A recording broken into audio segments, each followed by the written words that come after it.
আল্লাহ রাব্বুল আলামিন সূরা ইউনূসের মধ্যে বলেছেন, ইন্নাল্লাহা লা ইয়াজলিমুন নাসা শাইয়্যান ওয়ালাকিন্নান নাসা আনফুসাহুম ইয়াজলিমুন। আল্লাহ রাব্বুল আলামিন বলেছেন, আল্লাহ বান্দার উপর জুলুম করে না, বান্দা নিজেই নিজের উপর জুলুম করে। কথা বলেন, আপনারা কি কথা বলতে পারেন না? পারেন? তাহলে কথা বলছেন না কেন? রাত্র এখনো গভীর হয়নি তো, মাত্র জাস্ট সন্ধ্যার পরক্ষণটা আমাদের মাঝে আসছে, তাই না? কথা বলেন। সম্মানিত উপস্থিতি, ওই যে উনি আমার মাইক নিয়ে কথা বলছিল, কে জানি, এখানে আমি আসার পরে উনি হয়তো আপনাদের কাছের মানুষ বলে আপনাদের কাছে কথাগুলো অতটা গুরুত্ব পায়নি। উনি বলেছিলেন, আমি যখন এসেছি তখনই বলেছেন যে জান্নাতের বাগানে বসে যারা সুবহানাল্লাহ, আলহামদুলিল্লাহ, আল্লাহু আকবার, লা ইলাহা ইল্লাল্লাহ এগুলো পড়ে, এগুলো হলো জান্নাতের মেহমানদের জন্য জান্নাতি খাবার। উনি কিন্তু এত চমৎকার ভাবে গুছিয়ে বলেনি।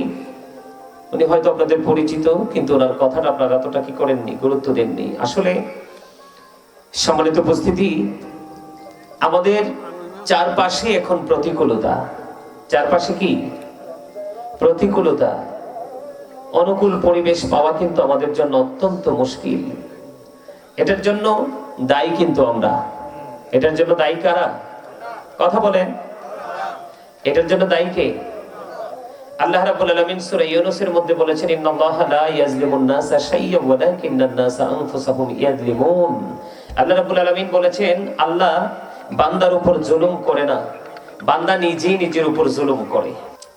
আপনি যখন অপবিত্র কাজে যাবেন তখন কিন্তু কোনো ধরনের অলসতা আপনার মধ্যে আসবে না, কাজ করবে না।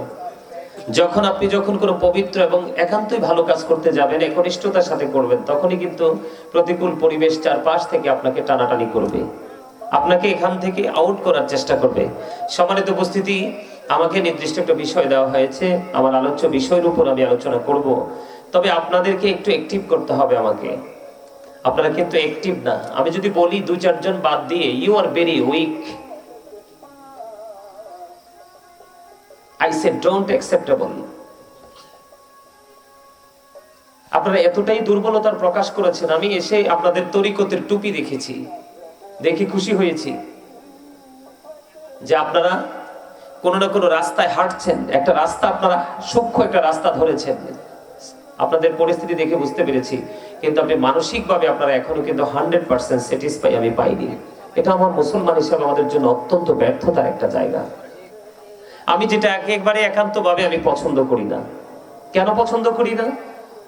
আমার সোজা একটা কথা, যখন আমি খাইতে যাব আমি রিল্যাক্সে বসে বসে খাবো, যতটুকু চাহিদা হয়। যখন ঘুমাতে যাব আমি রিল্যাক্স মোডে ঘুমাবো। যখন আমি পড়তে যাব তখন আমি কি করব? স্টাডি যখন করব আমি, তখন আমি সব মন দিয়ে করব। যখন আমি আপনার নর্মাল হোক বা আপনার স্ট্রং হোক, যেটাই হোক, যেই কোনো একটা কাজ তো আমাদেরকে করে খেতে হয়। আমরা যখন কাজ করব, আমরা আমাদের কাজের জায়গাটা তো মন দিয়ে কাজ করব। তাহলেই আপনি আমি প্রত্যেকটা জায়গায় স্টেপ বাই স্টেপ আমরা সফলতা নিয়ে সামনের দিকে অগ্রসর হতে পারবো, এগিয়ে যেতে পারবো। আমরা সবচেয়ে বড় যে জায়গাটা, সেটা হলো আমরা আমাদের ফিউচারকে ব্রাইটনেস করতে পারবো, আমাদের ভবিষ্যৎকে আমরা আলোকিত করতে পারবো। সম্মানিত উপস্থিতি, আমার আলোচনা শুনতে হলে আপনাদেরকে কিছু কন্ডিশন মানতে হবে। আমি আসলে সত্যিকার অর্থে একজন আলোচক, আমি কিন্তু কোনো মডেল না। যুবকরা যে আমাকে চুজ করেছে, এটার জন্য তাদেরকে বলি একদম অন্তর থেকে থ্যাংক ইউ ভেরি মাচ। এটা অহংকারের সাথে বলছি না, তারা সত্যিকার অর্থে মানে চিনতে পারছে যে আসলে আলোচক কারা আর কমার্শিয়াল কারা। ইসলাম কি কখনো দাদাভাই কমার্শিয়াল হয়? ইবাদত কি কখনো কমার্শিয়াল হয়? কখনো ডিজিটাল হয়? হয় না। যখন কাউকে কমার্শিয়াল দেখবেন, তখনই আমার রাসূলের একটা হাদিস শরীফ আমার মনে পড়ে যায়। আল্লাহ রাসূল বলেছে, সাবধান হবে তোমরা, কিয়ামতের পূর্বক্ষণে পৃথিবীতে, কিয়ামতের আলামতের মধ্যে অন্যতম একটা আলামত হলো পৃথিবীতে সবচেয়ে নিকৃষ্ট মানুষ হবে আলেমরা। নাউজুবিল্লাহ বলবেন না? আরে আরো জোরে। সবচেয়ে নিকৃষ্ট মানুষ হবে কারা? আলেমরা। বুঝে নিবেন আমার কথাগুলো, বিস্তারিত ব্যাখ্যা বিশ্লেষণ করতে পারবো না। সম্মানিত উপস্থিতি, আপনারা যদি আমার আলোচনা শুনতে চান তাহলে আপনাদেরকে আমার কিছু শর্ত মানতে হবে, কিছু কন্ডিশন আপনাদেরকে আমি দিব। মানবেন? কে কে মানবেন? সবাই মানতে রাজি আছেন?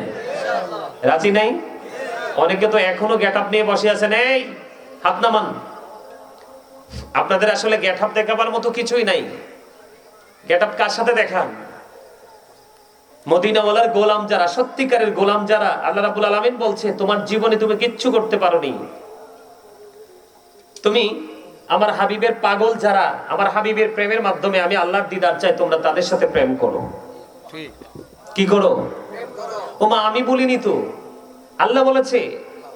এই যে অসংখ্য মিডিয়ার লোক দাঁড়িয়ে আছে, এগুলো অনলাইনে চলে যাবে। সম্মানিত উপস্থিতি, আল্লাহ রাব্বুল আলামিন বলেছেন join with my dear people, come to my paradise.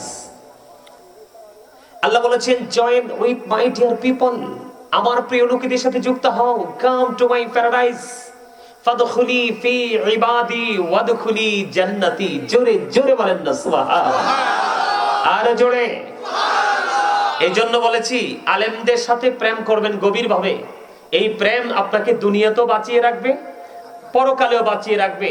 হক্কানি আলেম এবং হক্কানি আল্লাহর ওলিরা হচ্ছে পৃথিবীর মধ্যে যত বান্দা আছে, আল্লাহ রাব্বুল আলামিন বলেছেন তাদের মধ্যে আল্লাহকে যদি সত্যিকারের ভয় করে থাকে, যাদের মধ্যে সত্যিকারের তাকওয়া আছে, সেটা হলো হক্কানি আলেম এবং হক্কানি আল্লাহর ওলিরা। আর জোরে বলেন ইন্নামা ইয়াখশাল্লাহা মিন ইবাদিহিল উলামা। বলেছে কে?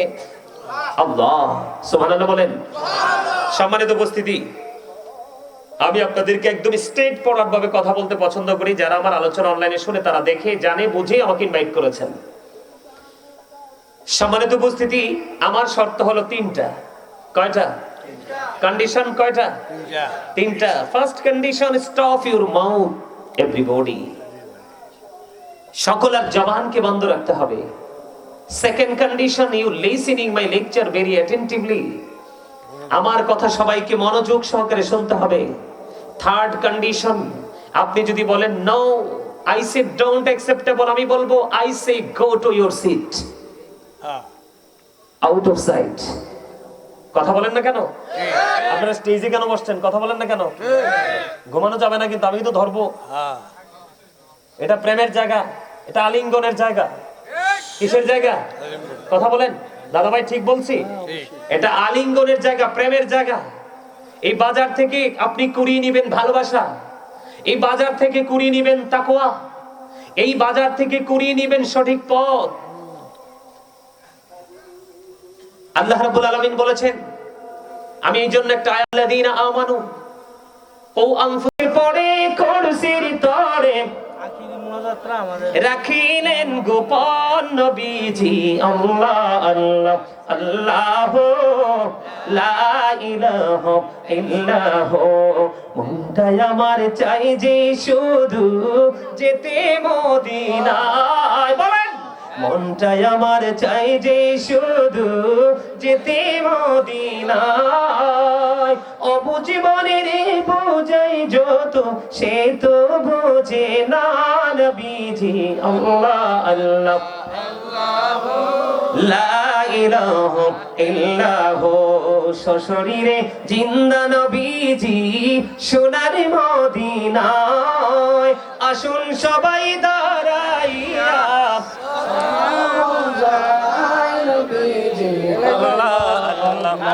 আল্লাহ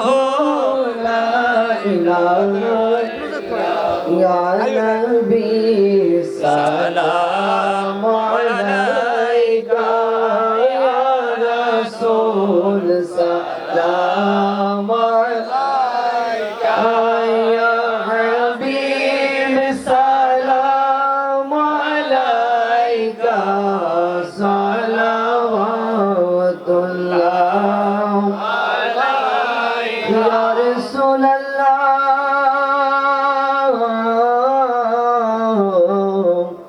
ও ইয়া হাবিবাল্লাহ,